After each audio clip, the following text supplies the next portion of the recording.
अगर पति पत्नी साथ रह रहे हों और उसके बाद भी उन्हें प्रेगनेंसी पॉजिटिव नहीं आ रहा है, तो इसके लिए सबसे पहले तो उसे किसी न किसी डॉक्टर्स का सलाह लेना बहुत ज़रूरी है। और ख़ास करके जो स्त्री रोग विशेषज्ञ हैं उसे ज़्यादा मदद कर पाएंगे।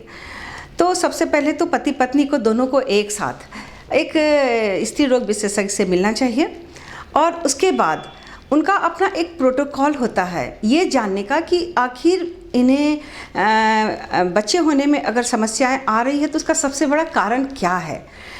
तो जो हमारा जांच करने का जो प्रोटोकॉल होता है वो सबसे पहले होता है कि पति के लिए एक जांच करा दें और उसके बाद साथ ही साथ पत्नी का जांच कराते हैं।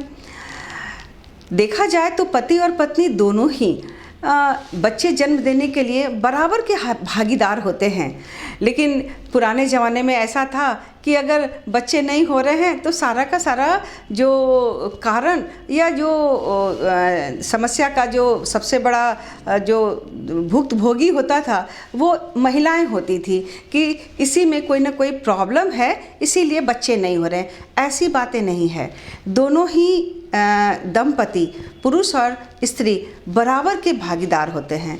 तो हमारा जो प्रक्रिया शुरू होता है वो दोनों का जांच से शुरू होता है। सबसे पहले तो हम दोनों के लिए एक बेसिक टेस्ट कराते हैं। पति के लिए एक जांच कराते हैं कि उनमें जो शुक्राणुओं की जो संख्या है उसकी जो क्वांटिटी या क्वालिटी ये दोनों हमारा एट पार जो रेंज है उसके अंदर आता है कि नहीं। आजकल की जो लाइफस्टाइल या बहुत सारे जो इन्वायरमेंटल चेंज आ रहे हैं उसमें देखा जा रहा है कि पतियों में या पुरुषों में जो शुक्राणुओं की संख्या बहुत तेज़ी से घट रही है और कुछ जगह तो ऐसे हैं कि शुक्राणुओं की संख्या बिल्कुल ही नील है, बिल्कुल जीरो। तो ऐसे कंडीशन में हमारा एक इंडिकेशन होता है कि जो भी समस्या है ज़्यादातर वो पुरुषों में है और उसके लिए हमारे पास बहुत सारे ऑप्शन आते हैं।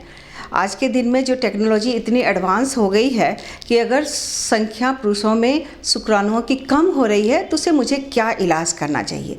तो पहले तो हम जांच करके पता कर लेते हैं।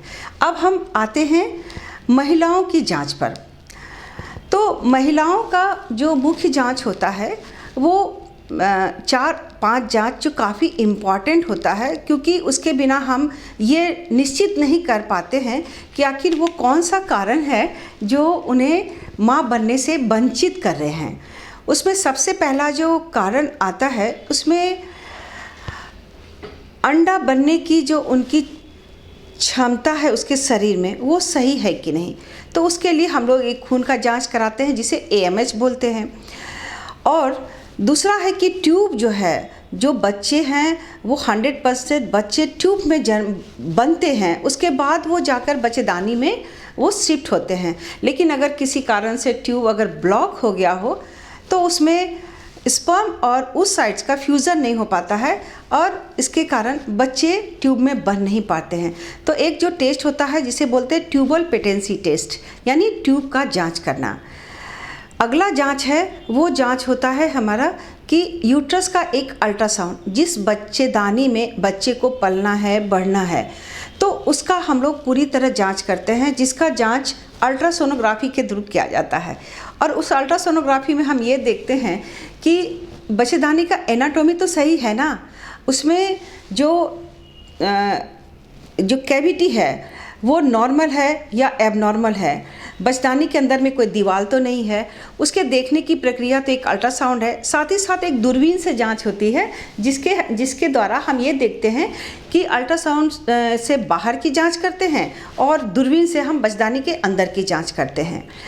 इन सारी जांच के कर लेने के बाद मुझे कुछ ब्लड टेस्ट की भी ज़रूरतें पड़ती है, जैसे कि उन्हें थायराइड का शिकायत तो नहीं है, उसमें शुगर का शिकायत तो नहीं है, और भी जो है कुछ इन्फेक्शन का टेस्ट हम लोग कराते हैं ये जानने के लिए कि आखिर वो कौन सा कारण है जिसके कारण जो फ्यूजन होना चाहिए उस साइड्स का स्पर्म के साथ में और बच्चा ठहरना चाहिए उसमें कहाँ कमियां आ रही है। तो इन सारे जांच के तरीके से हम ये पता करते हैं कि महिलाओं में वो कौन सा कारण है और कारण पता होने के बाद हम उस कारणों का उचित निदान कर पाते हैं। आज के दिन में हर शहरों में, मेट्रोज़ में IVF सेंटर्स काफ़ी हैं और इस IVF सेंटर पर आने के बाद महिलाओं को उनकी समस्या के अकॉर्डिंगली उनका इलाज किया जाता है। बहुत सारी महिलाएं हैं जिसमें उसके शरीर में उस साइड्स बनने की क्षमता नहीं है, तो उसके लिए हमारे पास बहुत सारे ऑप्शन हैं।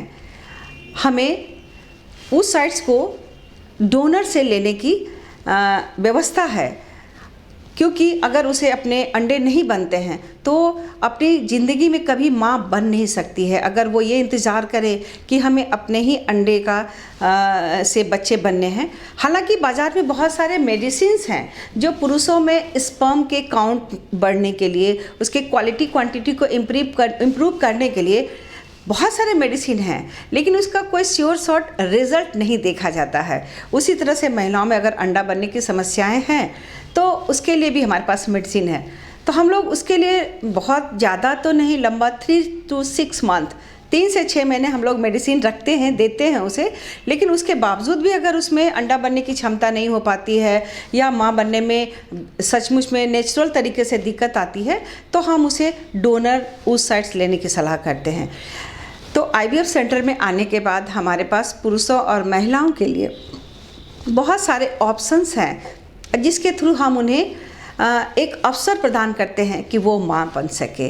ज़रूरत है उन्हें एक अच्छे डॉक्टर से सलाह लेने की, एक अच्छे सेंटर पर आकर के अपना इलाज शुरू करने का। धन्यवाद।